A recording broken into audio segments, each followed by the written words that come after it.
I've always believed that driving late at night was one of the most peaceful things in the world. No honking traffic, no constant stress of other cars weaving in and out. Just me, the road, and the occasional hum of my tires cutting through the silence. For years, I took the same winding back roads home after my shift at a dive bar, and I never thought much about it. That was just part of my routine. The kind of thing you get so used to that your body could probably drive it on autopilot. But there was one night I can never forget that completely changed how I feel about being alone on the road after dark. I'll tell you now. What happened didn't feel possible, and to this day, no one's been able to give me an explanation that makes sense. And I've asked friends, family, even strangers at the bar. Everyone has their theories. But the truth is, no matter how much I've tried to rationalize it, what I saw and experienced out there has burned itself into me like a scar. It started out normal, as it always did. I closed up the bar around 2 a.m., counting the till, wiping down sticky counters, locking up the coolers. The regular drunks had stumbled out an hour earlier, and the jukebox was finally silent. It was just me in the dark, pulling the keys from the locks and feeling the weight of exhaustion pressing down on me. My feet ached. My head was foggy from the smell of stale beer and cleaning chemicals, and all I wanted was my bed. The drive home usually took me about 30 minutes, all on those same empty rural roads that snaked through farmland and patches of forest. No streetlights, barely any signs, just curves and long stretches of asphalt cutting through nothing. On clear nights, I used to love it. It gave me time to unwind, to think back on the night's conversations, sometimes even to plan the next day. But that night wasn't clear. It was unusually foggy, the kind of fog that seemed to thicken by the second. By the time I'd been on the road for 10 minutes, visibility had dropped to almost nothing. I could barely see beyond my headlights, and flipping on the brights only made it worse. The light reflected back like I was staring into a white wall. I gripped the steering wheel tighter, forcing myself to slow down, reminding myself it was better to get home late than not at all. At first, I thought the fog was the weirdest part of the night. But then I saw it, a faint yellow blinking light, off to the right side of the road. It was distant, maybe 10 yards into the trees, but the fog made it impossible to tell exactly how far. My first thought was that it was a roadside marker or some kind of reflector, but it wasn't fixed. As I kept driving, the light didn't fade behind me, nor did it grow closer. It kept perfect pace with my car, blinking steadily, rhythmically, almost like it was alive. I remember the way my stomach sank when I realized it wasn't stationary. It was tracking me. I slowed down, testing it, thinking maybe if I went slow enough it would reveal itself for what it was. A distant farmhouse light maybe. A broken signal lamp. Anything logical. But as my speed dropped, the light stayed the same distance away. Blinking, following. That was when I got the first prickling sensation up my spine. The one that tells you something's wrong before your brain even catches up. I came to a full stop in the middle of the road, heart pounding, hands sweaty on the wheel. And still, that yellow light blinked. Not ahead, not behind, not drifting. It stayed exactly where it had been, like it was waiting. Then it changed. The blink didn't speed up, but each pulse grew brighter. Stronger, hotter, like a flame being fanned. The fog around it seemed to glow, burning with each flash until it hurt my eyes. I knew deep down that whatever it wasn't right. It wasn't something I wanted any closer to me. My instinct screamed at me to reverse, to turn around, to leave. So I reached for the gear shift, but the engine was dead. Silent. I swear on my life, I hadn't touched the keys. The car had been running fine just seconds earlier, but now it was as if something had killed it without me doing a thing. Panic set in fast. My hands shook as I twisted the key once, twice, 3 times, nothing. The engine refused to catch. The only sound was my ragged breathing and the faint, steady blink outside. I grabbed my phone, thinking maybe I could call for help or at least record it. But when I tapped the screen, it was black. Dead. I had checked it at the bar before I left. It had at least 20%, but now it was gone. That's when the light flared. It went from a steady blink to a blinding, burning brilliance, like staring into the heart of the sun. My vision seared white. I threw my hands up over my face, shutting my eyes tight. But even through my eyelids, I could see the glow. It was everywhere, pressing against me, burning into me. I don't know how long it lasted, 10 seconds, maybe 20. Long enough for me to feel like I was being swallowed alive by it, and then silence. Darkness. The fog remained, heavy and suffocating, but the light was gone. Just like that, my phone powered back on when I hit the button. My car engine roared to life when I turned the key. Everything was normal. I didn't waste a second. I slammed the car into drive and tore down that road, ignoring every speed limit, refusing to glance at the trees where the light had been. My eyes locked on the asphalt, and I didn't let go of the wheel until I was pulling into my driveway. I sat there in the car, engine running, chest heaving, too afraid to even move. Eventually, I forced myself inside, locked every door and window, and lay awake until the sun came up. Nothing else happened. Nothing ever happened again. But the story doesn't end there, because when I told people about it, my family, my coworkers, even strangers, they all had theories. Aliens, ghosts, highway lights. Some swore it was ball lightning. Others said I imagined it, that fatigue had made me hallucinate. But here's the thing, none of those explanations account for the way my car shut down without warning. None explain how my phone died instantly and then came back to life the second the light disappeared. None explain the memory I can't shake. How? In the middle of that blinding flash, just before it ended, I swore I saw something, a silhouette. Not human, not animal, something standing in the fog, watching me. And even now, years later, every time I see a flicker of yellow light on a foggy night, whether it's a reflector, a lamp, or just the glare off another car's headlights, I feel my chest tighten. I remember the silence, the dead engine, that searing blaze, and I wonder if it's waiting for me again. I used to do a lot of night driving for work. My job often sent me hours away to deliver equipment to different sites. And to make up for lost time, I'd usually drive through the night instead of wasting daylight. I'd gotten used to long, empty stretches of highway, the endless black sky, and the hypnotic hum of tires on asphalt. Most people say the roads are the safest at night. No traffic, no distractions, no impatient commuters trying to cut you off. But I learned the hard way that safe doesn't apply to everything. Sometimes the most dangerous thing on the road isn't another driver. Sometimes it's what you pick up along the way.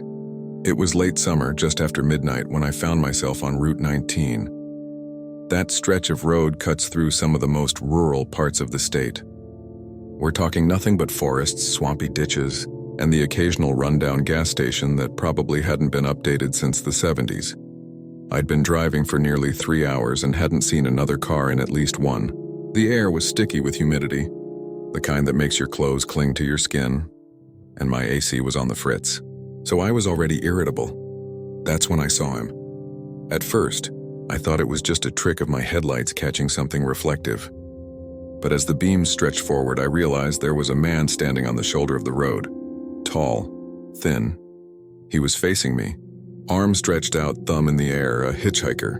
Now, I'd been raised on horror stories about picking up strangers. My mom used to drill it into me. Never stop for anyone on the side of the road at night, never. But something about this guy made me slow down. Maybe it was guilt, thinking about someone stranded miles from the nearest town. Maybe it was the heat, making me wish someone would do me a kindness if I ever broke down out there. So against my better judgment, I pulled over. The man stepped closer, and for the first time I got a real look at him. He was tall, easily over 6 feet, but rail thin, like he hadn't eaten properly in weeks. His clothes were old-fashioned. Dark slacks, a white button-up shirt that hung loose on his frame, and suspenders that looked worn almost to threads. His shoes were scuffed and muddy. His hair was slicked back but uneven, like it had been cut with dull scissors. He leaned down to my open window and smiled. "Headed south?" he asked. His voice was low, almost polite, with a strange drawl I couldn't place. "Yeah," I said, hesitating. "You need a lift?" He nodded once, slow. "Much obliged." I unlocked the door and he slid in. The air inside the cab seemed to drop a few degrees the moment he shut the door. My sweaty skin prickled with goosebumps, and I tried not to let it bother me. We drove in silence for a while. The only sounds were the engine and the soft rasp of his breathing beside me. He sat perfectly straight, hands resting on his knees, eyes fixed forward like he wasn't looking at the road so much as through it. After a few minutes, I decided to break the silence. "Where are you headed?" He turned his head toward me slowly, like the question surprised him. His eyes were strange, not glowing, not inhuman, but too dark, the kind of dark that doesn't catch light. Home, he said. That was all. No town, no landmark, just home. Something in the way he said it made my stomach twist. But I forced a smile and nodded. All right then. I tried asking a few more questions, where he was from, what he was doing out here, but his answers were always short, vague, sometimes not even answers at all.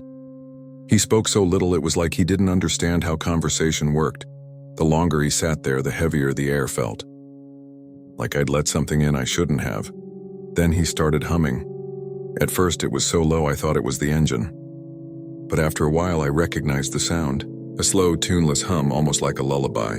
It didn't match any song I knew. It rose and fell in strange patterns, hypnotic in a way that made me grip the wheel tighter.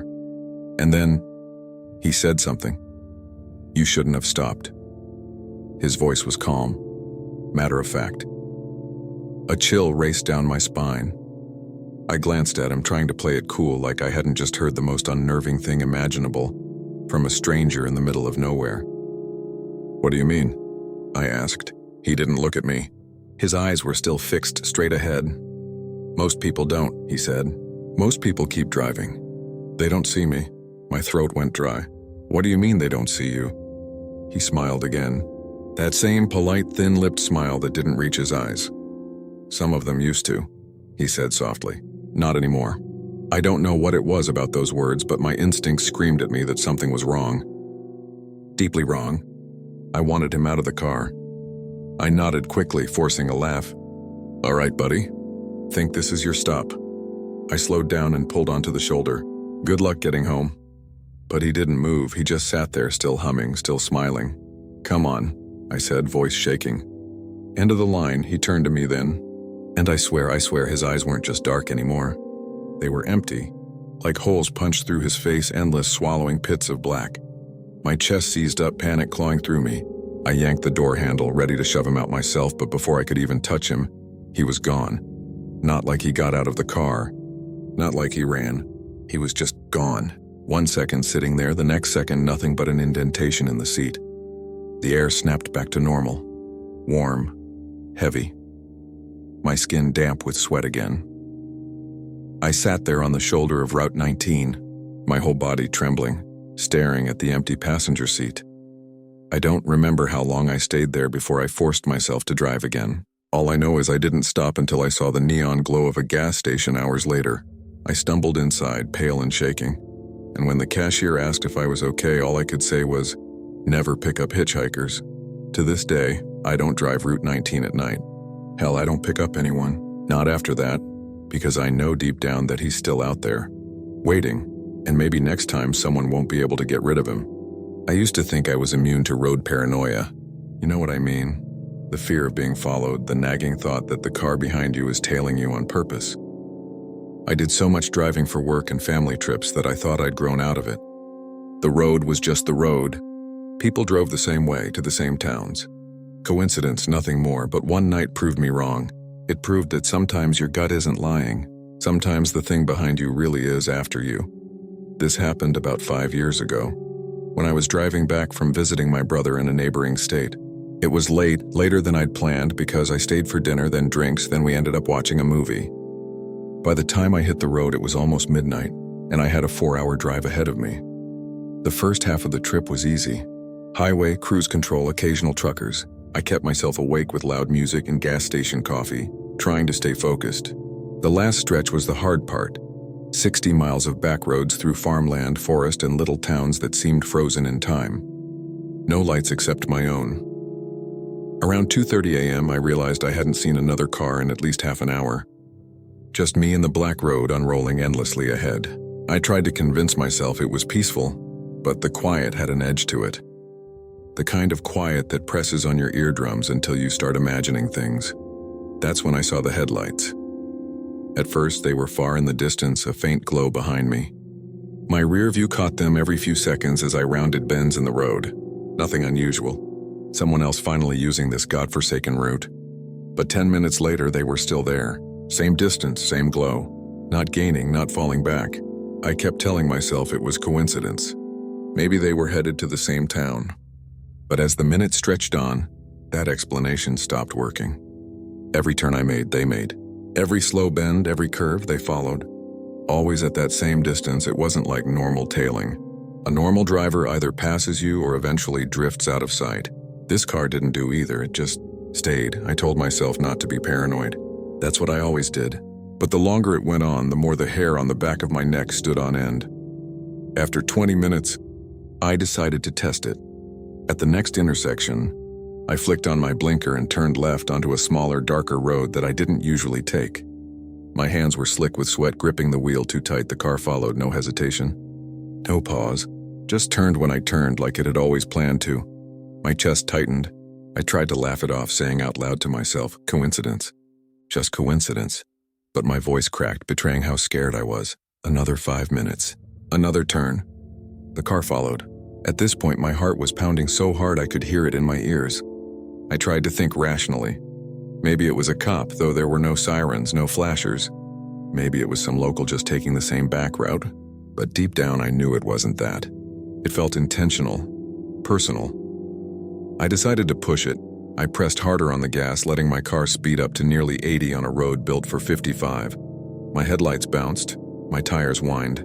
I glanced in the rear view. The car matched me. Every acceleration, every swerve. Perfectly mirrored. Always the same distance back. I don't remember exactly when the fear turned into raw panic. Maybe it was when I realized I couldn't shake them. Maybe it was when I realized how empty the world around me was. Just endless black trees, silent fields, no houses, no gas stations, nowhere to run. I kept driving like that for nearly half an hour, trying everything, slowing down suddenly, speeding up, taking sharp turns. The car never faltered. It never passed. It never dropped back. Always there, always watching. Finally, I saw a sign for a tiny town up ahead. Relief surged through me. Lights, people, safety. I flew down that last stretch, praying the car would keep going once I hit the town limits. But when I reached it, the town was dead, dark storefronts, empty streets, not a single window lit. It was like everyone had abandoned it decades ago. My headlights caught faded paint, broken signs, hollow windows staring like black eyes, and still, that car behind me. I pulled through the center of the town, desperately scanning for any sign of life. A gas station, a diner, anything, but there was nothing, just silence. That's when the car behind me did something it hadn't done the entire time. It honked, one short, sharp blare that shattered the night air. I nearly swerved off the road. My hands were trembling so badly I could barely hold the wheel. I looked in the mirror, half expecting to see them pulling up close, ready to ram me. But no. Same distance, same pace. Just that single honk, like a warning. I don't know why I did it, maybe adrenaline, maybe defiance, but I slammed the brakes. My car screeched to a halt in the middle of the road, tires smoking. I sat there, chest heaving, eyes locked on the mirror. The car stopped too, not close, not inches away. Just stopped, at the same distance it always had been. We sat there like that for what felt like an eternity. Two cars idling in a dead town at nearly 3 a.m., neither moving, neither giving in. Finally, I snapped. I threw open my door, stepped out into the night air and shouted, "What the hell do you want?" My voice echoed off the hollow buildings. The car didn't move. I squinted into the headlights, trying to make out the shape inside, but the glare was too strong, blinding me. It was like staring into the sun, and then, without warning, the lights went out. The engine noise vanished. Darkness swallowed the street. I blinked hard, trying to adjust. The spot where the car had been was empty. Completely empty. No headlights. No taillights. No sound of tires. Just nothing. I spun in circles, desperate to catch some sign of it. But the road behind me stretched out into black nothingness. The car was gone, not driven off. Not hidden, just gone. I stumbled back into my car, slamming the locks down with shaking hands. I didn't even think. I just drove. Out of that town, out of those roads, back onto the highway. I never saw the car again. But I'll tell you this. Since that night, I can't drive at night without checking the rearview mirror every few seconds. Not just casually, not like normal drivers. I stare, I obsess. I can't help it. Because part of me knows that one night, maybe when I least expect it, those headlights are going to show up again. And this time, they won't keep their distance.